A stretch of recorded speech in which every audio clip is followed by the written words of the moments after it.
Futbalový sen o Afrike, diel 10. a veríme, že posledný. Je streda 14. októbra 2009, nachádzame sa na Slieskom štadióne v Choržove, kde slovenskí fanúšikovia prišli povzbudiť náš národný tím v ťažkom boji proti Polsku. Na televíznych obrazovkách ťažko identifikovať loptu, ale Jendrišek ju vidí a okamžite atakuje Glovackého. Získavame loptu. Hamšík môže odcentrovať. Hľadá Jendriška. Gól! Gól! Tretia minúta, vyhrávame 1-0. Slovensko vyhráva 1-0. Volanie Afriky je predsa len tu. Slovensko vyhráva v Choržove 1-0.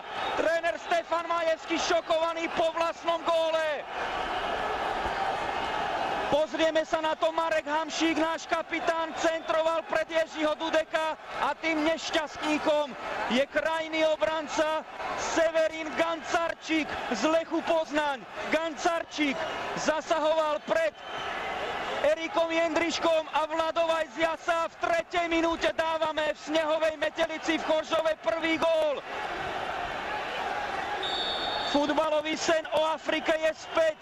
Poľsko-Slovensko hneď v úvode 0-1.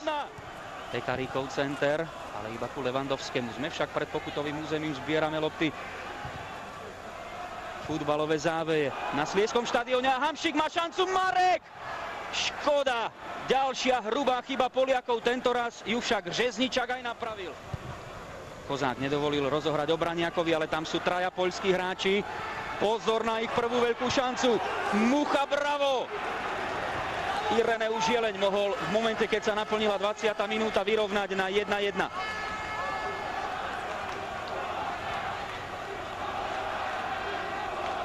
Výborne. Ešte Řezničák. Opäť Blaščikovský. Odskakujúci do krídla, pekný mekučký center, Štrba odlavičkoval na 16. Nemáme hráča a triasla sa naša žrť po delovke Levandovského. Centimetre delili tohto skúseného 30-ročného stredopoliara od vyrovnania na 1-1. Teraz Štrba odkopáva. V dnešnom zápasovom parkete môžeme očakávať. Levandovský napálil loptu do brvna Muchovej brány. Muž, ktorý vyvolal menšiu predzápasovú aféru konštatovaním, ale myslel to skôr žartovne pred poľskými novinármi. Levandovský, Jeleň, lopta ide poza Štrbu, pozor na tieto situácie na šmiklavom teréne. Ján Múcha nerozumel si teraz s Petrášom a máme veľké problémy. Lenže Jeleň prekopáva prázdnu bránu. To bola hrubá chyba našej obrany. Jeleň napokon trafil jedného z našich hráčov. Urobili sme 2 či 3 chybičky v tom reťazci. Aj Múcha si nerozumel s Petrášom, Blaščikovský to využil a Saláta zblokoval gólovú strelu Jeleňa. Levandovský. Poliaci sú na dostrel. Mekučká lopta na Jeleňa. Štrba odhlavičkoval. Už sa dostával pred Muchom do šance Ireneusz Jeleň, autor 35 gólov vo francúzskej lige. Opäť výzvy na bojovnosť pre našu reprezentačnú partiu. Pekná poľská akcia, v tomto sú Poliaci veľmi silní a opäť Zdeno Štrba so skvelým obranným zákrokom. Krídelná akcia, vynikajúca, typický prejav Poliakov, keď Brožek poslal loptu nabiehajúcemu Blaščikovskému a ten už posielal gólovú prihrávku Jeleňovi. Štrba zachraňuje druhý v poslednej chvíli. Tak teraz poďme dopredu. Stano Šesták už naštartoval svoj motor. Jendrišek ho hľadá, aj nachádza Stano Šesták. Sme ďaleko od brány, ale je to naša najnebezpečnejšia akcia v druhom polčase. Jendrišek už je podporovaný Hamšíkom. Marek Hamšík, jeho center na Stana Šestáka. To bola možnosť. 62. minúta, len to tak zahučalo pred Jeržím Dudekom. Bitka o postup na majstrovstvá sveta. Poliakom už v úvodzovkách o nič nejde, ale samozrejme každý medzištátny zápas má svoj význam. Kozák našprintoval dopredu, dostáva loptu Jano Kozák. Jano Kozák vo veľkej šanci. Jano, to bol faul! To bol faul! Nie, rozhodca ukazuje, hrajte ďalej po zákroku Severina Gancarčíka. Škoda, že sme nezakončili. Uvidíme to určite ešte raz pri najbližšom prerušení hry.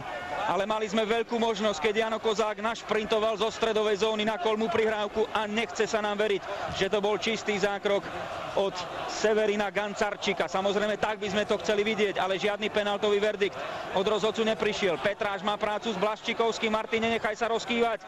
Pozor na tú strelu. Výborne Mucha, výborne Štrba. Ďalšie šťastie Slovenska, 66. minúta. Opäť práca pre Petráša. Blaščikovský, neustupujme. Vyrazme proti Poliakom. Blaščikovský to prehnal. Kop od Muchovej brány. Tak to boli momenty na jednej aj na druhej strane. Infarktové stavy pre Slovensko a určite aj pre Slovinsko, ktoré čaká na poľský gól. Mohol ho dať Ireneusz Jeleň, ktorý po Blaščikovského akcii, keď bola lopta odrazená od Martina Petráša, vystrelil a našťastie pre Muchu do jeho hrude, do stredu brány. Budeme prvýkrát striedať. Vlado Vajs sťahuje z hry svojho syna Vlada juniora, zatiaľ čo sa pozeráte na Kubu Blaščikovského a na trávnik vybehne s číslom.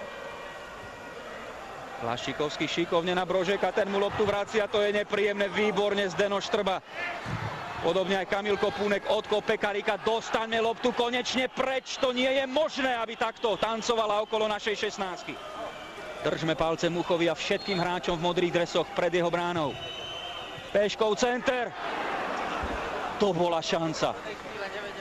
Padá nám ďalší kameň zo srdca po koncovke Roberta Lewandowskiego. Prudký nákop, Peška, spolupráca striedajúcich hráčov a lopťa tesne míňa našu ľavú žrť. Všetci svety stáli pri nás. Hamšík už nestačil zablokovať Roberta Lewandowskiego.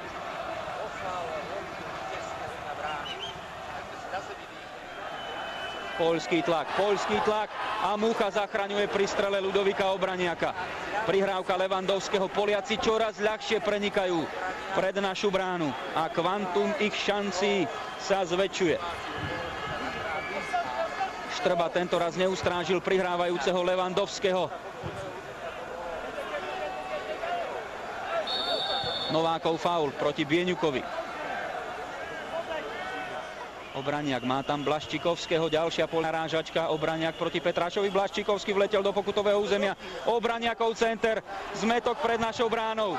Pozor, ešte stále Lewandowski, predtým mal Peško šancu, Mucha výborne po Lewandowského strele. Je za nami 83 minút zápasu, Poliaci mali ďalšiu super šancu vyrovnať na 1-1 a vziať nám letenky do Južnej Afriky. Výborný zákrok Pekaríka pri veľkej šanci, do ktorej išiel Slavomír Peško, no a potom Mucha videl Lewandowského gólovú strelu. Teraz Kozák predĺžil loptu do šance pre Poľsko. Ježišmária, to sú možnosti. Kozák opäť neurobil to najlepšie. Ďalší center pred Jána Muchu. To je trápenie našich vo vlastných defenzívnych radách. Mucha to rieši.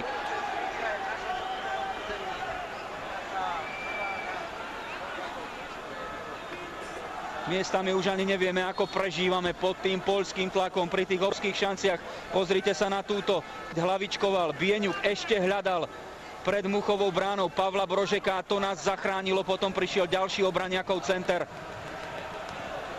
a Muchov zákrok. Lewandowski atakovaný Karhanom. Pešková lopta opäť na hranicu pokutového územia, to nebol faul. Mucha stratil loptu, Kornel Saláta musí odkopnúť, ďalšia nepríjemná, nebezpečná situácia. Ale loptu máme my, napriek tomu, že Poliakom už o nič nejde. Takto sa cez Kornela Salátu presadzoval Robert Lewandowski. Bol tam Štrba v kolízii s Jánom Muchom. Nepríjemná situácia pred našou bránou. So slovenským reprezentačným tímom. Pán Eriksson, pískajte koniec. 5 sekúnd do konca avizovaného nadstaveného času. Samozrejme, bolo tam ešte ošetrovanie Petra Pekaríka. To musíme brať do úvahy.